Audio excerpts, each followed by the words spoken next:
అందరికీ నమస్కారం. ఆగస్టు 31వ తేదీ స్వతహాగా పెన్షన్లు ఇచ్చేది 1వ తేదీ, అంటే సెప్టెంబర్ 1న ఇవ్వాలి.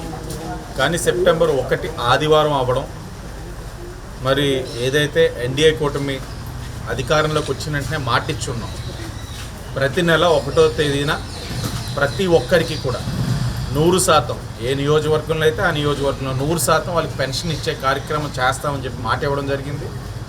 ఆ మాటకు కట్టుబడి మరి 1వ తారీఖున ఆదివారం రావడం కాబట్టి ముందు రోజే 2వ తారీఖు ఇవ్వాలని ఆలోచించలేదు. ముందు రోజే అంటే ఆగస్టులోనే వారికి పెన్షన్ ఇచ్చే కార్యక్రమం ఈరోజు శ్రీకారం చుట్టడం జరిగింది. ఉదయం నుంచి కూడా చాలా వర్షం పడతా ఉంది. ఇంతటి వర్షం సైతం లెక్క చేయకుండా అధికారులు, ఎన్డీఏ కూటమి నాయకులు అందరూ కూడా ఎక్కడికక్కడ పెన్షన్ ఇచ్చే కార్యక్రమం చేయడం, ఇంటికే తీసుకువెళ్ళి వారి ఇంటి దగ్గరికి వెళ్ళి పెన్షన్ ఇచ్చే కార్యక్రమం చేయడం జరుగుతూ ఉంది. అలాగే ఈ గడిచిన 2 నెలల్లో కూడా చాలామంది అడుగుతూ ఉన్నారు, అన్యాయంగా మా పెన్షన్ తీసేశారు, కరెంట్ ఛార్జీలు వచ్చినాయని, లేకపోతే అనేకమైన కారణాలు. వారందరికీ కూడా మళ్ళా స్పష్టంగా హామీ ఇస్తూ ఉన్నాం. మేము ఎన్నికల ముందు మీకు హామీ ఇచ్చున్నాం, అన్యాయంగా ఏదైతే అర్హులైన వారిని అనర్హులు చేసి పెన్షన్లు తీసేశారో వారందరికీ కూడా పెన్షన్లు ఇచ్చే బాధ్యత మా పైన ఉంది. ఎన్డీఏ కూటమిగా మేము అనర్హులుగా చేసిన వారందరూ ఎవరైతే అర్హులై ఉన్నారో వారందరికీ కూడా పెన్షన్ అతి దగ్గరలో ఇచ్చే కార్యక్రమం కూడా చేయబోతా ఉన్నాం. చూస్తూ ఉన్నాం ఎవరెవరు అర్హులు, వారిని ఏ కారణాల మీద తీసేశారు, ఇవన్నిటిని కూడా స్టడీ చేసి దగ్గరలోనే గౌరవ ముఖ్యమంత్రి గారు ఆ నిర్ణయం కూడా తీసుకుంటున్నారని కూడా వారందరికీ కూడా తెలియజేస్తాం. ఇప్పటికే చాలా సందర్భాల్లో కనబడతా ఉన్నారు, ఏమండి మా పెన్షన్ తీసేసారు ఎప్పుడు వస్తుందా, వారందరికీ కూడా అతి దగ్గరలోనే మంచి శుభవార్త తెలియజేస్తామని కూడా ఈ సందర్భంగా తెలియజేస్తూ, ఏదేమైనా ఎన్డీఏ కూటమి ఇచ్చిన ప్రతి హామీకి కట్టుబడి ఉంది. ఒక్కొక్కటిగా చేసుకుంటూ వస్తూ ఉన్నాం. పెన్షన్లు పెంచుతూ ఉన్నాం, పెంచాం. అన్నా క్యాంటీన్లు ఓపెన్ చేస్తానన్నాం, చేసాం. అలాగే స్కిల్ సెన్సస్ చేస్తూ ఉన్నాం. దాని ద్వారా ఏదైతే నిరుద్యోగ యువత ఉన్నారో నిరుద్యోగ వృత్తి ఇచ్చే విధంగా వారికి ఉద్యోగ అవకాశాలు కల్పించేందుకు స్కిల్ సెన్సస్ని కూడా ఈ పాటికే పూర్తి చేసుకున్నాం. అలా ఒక్కొక్కటిగా అన్నీ కూడా చేసి ఏదైతే ఎన్డీఏ కూటమి మేనిఫెస్టోని మేము ఎన్నికల ముందు చెప్పుకున్నాం 100కి 100% అమలు చేసే బాధ్యత ఎన్డీఏ కూటమి మా పైన ఉంది, చేస్తామని కూడా ఈ సందర్భంగా తెలియజేస్తాం.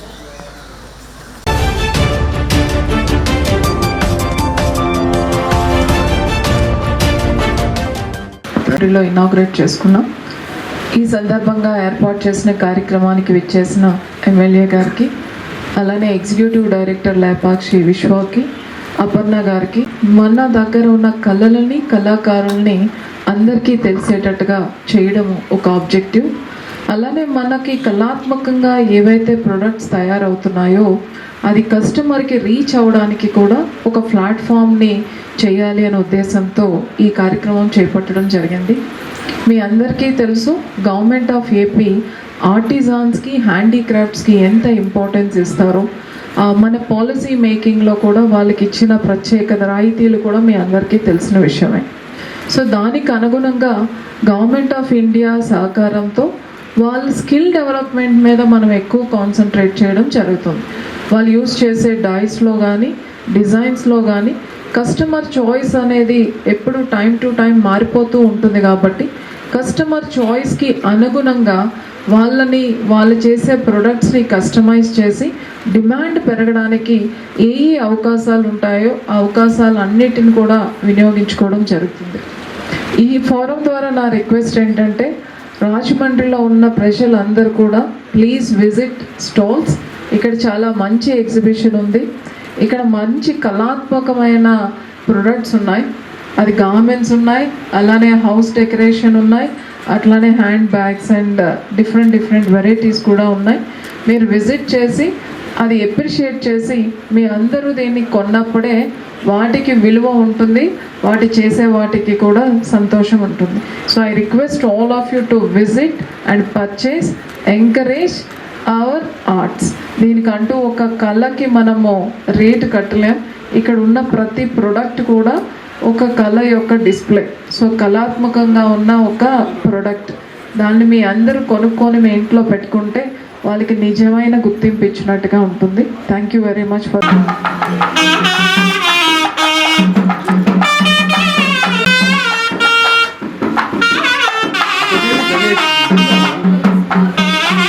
గవర్నమెంట్ గవర్నమెంట్ ఆఫ్ ఇండియా సహకారంతో, వారి యొక్క సౌజన్యంతో ఇక్కడ రాష్ట్రంలో AP handicrafts development corporation limited వారు ఇలాగ మన హస్తకళాకారులు అలాగే చేనేత వృత్తి పైన ఉత్పత్తులు చేస్తున్న వారందరికీ కూడా వారి యొక్క ప్రతిభని ప్రదర్శించడానికి కనుమరుగవుతున్న హస్తకళాకారులందరికీ కూడా ఈ తరం వారికి దాని యొక్క విశిష్టతని తెలిసే విధంగా ఈ యొక్క మంచి ఎగ్జిబిషన్ని ఏర్పాటు చేసినందుకు ముందుగా డిపార్ట్మెంట్ వారికి నా అభినందనలు తెలియజేస్తూ, కలెక్టర్ గారితో పాటు ఇప్పుడే తిరుగుతూ ఉన్నాం, చూస్తూ ఉన్నాం. మంగళగిరి నుంచి, పాయికరావుపేట నుంచి, ఇలాగా వివిధ ప్రాంతాల నుంచి, తెలంగాణ నుంచి కూడా కొంతమంది వచ్చి వారి యొక్క ఉత్పత్తులన్నింటినీ కూడా ఇక్కడ ప్రదర్శిస్తూ ఉన్నారు. తప్పకుండా వాటిలన్నింటినీ ప్రోత్సహించాలి, ప్రభుత్వాలు వారికి ఆదరణ ఇవ్వాలి, కేంద్ర ప్రభుత్వం సహకారం అందించాలి. వారు కూడా చెప్తా ఉన్నారు డిపార్ట్మెంట్ వారు, ఈ యొక్క వృత్తిలో ఉన్న వారికి నైపుణ్యం పెంచేందుకు గాను ట్రైనింగ్స్ ఇవ్వడం, అలాగే కేంద్రం నుంచి వారికి వారి యొక్క ఉత్పత్తుల్ని పెంచుకోవడానికి ఆర్థిక సహకారం కూడా అందించే కార్యక్రమాలు కూడా చేస్తూ ఉన్నారని కూడా చెప్పడం జరిగింది. మరి ఎన్డీఏ కూటమిగా ఎన్నికల ముందు కూడా మేము చెప్పున్నాం, ఏదైతే ఈ యొక్క చేనేత కార్మికులు అందరికీ కూడా ప్రోత్సాహాలు అందించాల్సిన అవసరం ఉంది. జిఎస్టీ పరంగా సమస్యలు ఉన్నాయి, పవర్ కన్జంప్షన్లో కూడా సమస్యలు ఉన్నాయి. వాటన్నిటిని కూడా సరిచేస్తామని కూడా అనేకమైన హామీలు ఇచ్చున్నాం, దానికి కట్టుబడి ఉన్నాం. దానిపైన అధ్యయనం కూడా చేస్తూ ఉన్నాం. చూస్తామన్నారు ఇప్పటికే చంద్రబాబు నాయుడు గారు ఏ ఒక్క డిగ్నిటరీస్ని కలిసినా ఈ యొక్క లేపాక్షి నుంచి వచ్చే గిఫ్ట్ బాక్స్ ఇవ్వడం, అలాగే ఎక్కడికి వెళ్ళినా మంగళగిరి నుంచి వచ్చే శాలువానే కప్పడం, చేనేతల ద్వారా చేసిన వాటిని, అంటే ఇవన్నీ కూడా ప్రోత్సాహాలు. ఇవన్నీ అందించినట్లయితే వాళ్ళకి కూడా ఒక ధైర్యం, ప్రభుత్వాలు మమ్మల్ని గుర్తిస్తాయి, మేము ఏదైతే వృత్తిపైన ఆధారపడి ఉన్నామో ఈ వృత్తిని వాళ్ళు గుర్తిస్తూ ఉన్నారు, ఆదరిస్తూ ఉన్నారనే ఆలోచన వారికి కూడా రావాలి, వస్తూ ఉంది. భవిష్యత్తులో ఇంకా చేసే బాధ్యత కూడా ఎన్డీఏ కూటమి మేము తీసుకుంటాం. మీడియా ద్వారా ప్రజలు కూడా కోరుతా ఉన్నాం, ఇక్కడ చాలా చక్కటి ఎగ్జిబిషన్ జరుగుతూ ఉంది, మీరందరూ రండి, వచ్చి చూడండి. తప్పకుండా ఆడవారికి, మగవారికి, అందరికీ, అన్ని వర్గాల వారికి కావాల్సిన మెటీరియల్స్ అన్నీ కూడా ఉన్నాయి. వచ్చి మీరు ప్రోత్సహించినట్లయితే తప్పకుండా మన వృత్తులు ఏదైతే ఉన్నాయో, మన రాష్ట్రానికి సంబంధించిన వృత్తులు ఏదైతే ఉన్నాయో ఆ హస్తకళాకారులు అందరినీ కూడా మనందరం కూడా అండదండలు ఇచ్చిన వారు అవుతాం. దయించి అందరూ కూడా వచ్చి ఎగ్జిబిషన్కి ప్రోత్సాహం అందించాలని తెలియజేస్తూ మరొకసారి అందరికీ ధన్యవాదాలు. 50 స్టాల్స్ కండక్ట్ చేస్తున్నామండి రాజమండ్రిలో. ఇక్కడ మనకు 40 stalls handicrafts and 10 stalls handloom ఉన్నారు. సో ఇక్కడ మనకు డిఫరెంట్ స్టేట్స్ నుంచి వచ్చిన హస్తకళాకారులు, అలాగే మన ఆంధ్రప్రదేశ్ నుంచి వచ్చిన చేనేత కళాకారులు కూడా ఉన్నారు. సో ఈరోజు 7 days ప్రోగ్రామ్ నిన్నటి నుంచి స్టార్ట్ అయింది. 7 days ప్రోగ్రామ్ 5th ఎండ్ అవుతుంది ఈ ప్రోగ్రాము. సో మార్నింగ్ 10 నుంచి ఈవినింగ్ 9 దాకా ఈ ప్రోగ్రామ్ కండక్ట్ అవుతుంది.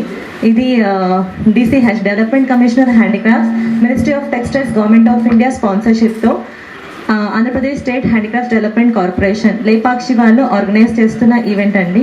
ఈ ఈవెంట్కి అందరూ వచ్చినందుకు చాలా ధన్యవాదాలు. So thank you so much.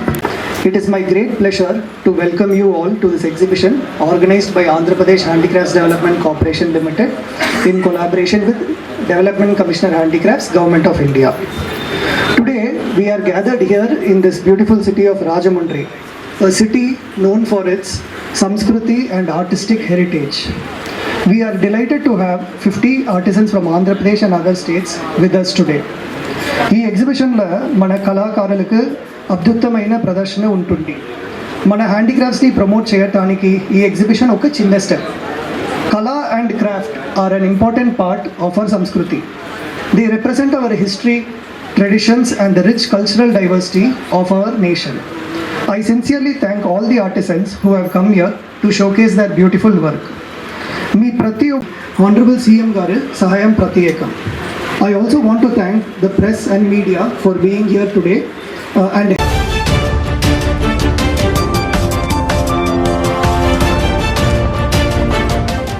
12 గంటలు వాడిన ఈవీఎంలు బ్యాటరీ 50% పైన తగ్గిపోతుంది.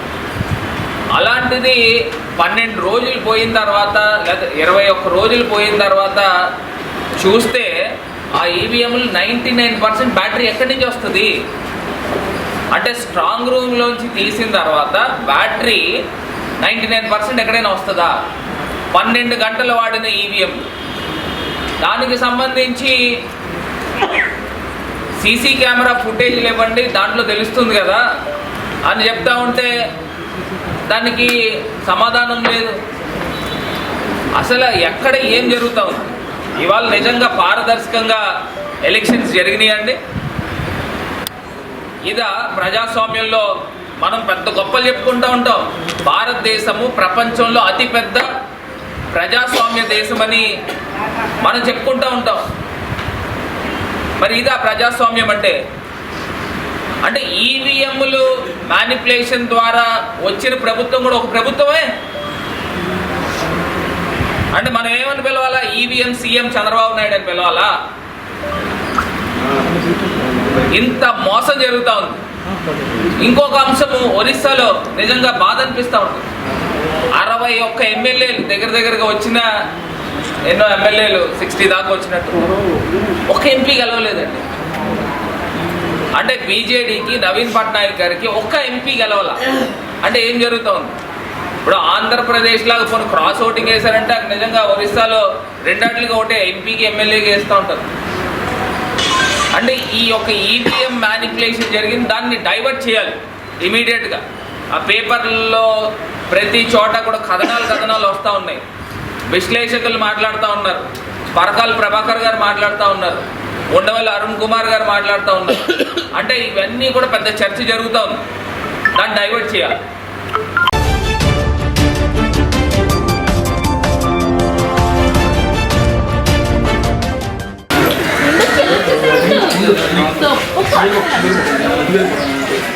चंद्रे प्रतिष्ठति शतमनं कमोदिर्मैश्वर्योदि सर्वजस्तं देहे गमायुः अमृतं पुरीं तस्मै ब्रह्म च ब्राह्मणा च कीर्तिमृतां तद् भागाय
महत्करమైంది బృహత్కరమైంది కూడా కన్యాదాన సంస్కారం. జరుగుతుందండి. రుక్మిణీదేవి ఇచ్చి శ్రీకృష్ణ భగవానుడికి కన్యాదానం చేస్తున్నారు ఈ పుణ్య దంపతులిద్దరూ కూడా. కారణవనేక్షు సురాశామలి కుశకరుంచ సాగపుష్కరాగి సప్తవీర్విలీతే మహేంద్రస్యాపాదక్త సప్తగుణానే రాజితే मतंगा हिरण्य संगे यमचैलयेम कोटाधि सप्तविरणग्हे सदिष्टते इंद्रकेरो दक्षिणपार्श्वे मलयादुत्तरे कर्मभूमो भारत किंपुरुषा हरिहरावत कुरुपुत्रासवकर्मणा नन्दाहास यप्याख्येति नमकण्डकण्डिते वधूवराभ्यां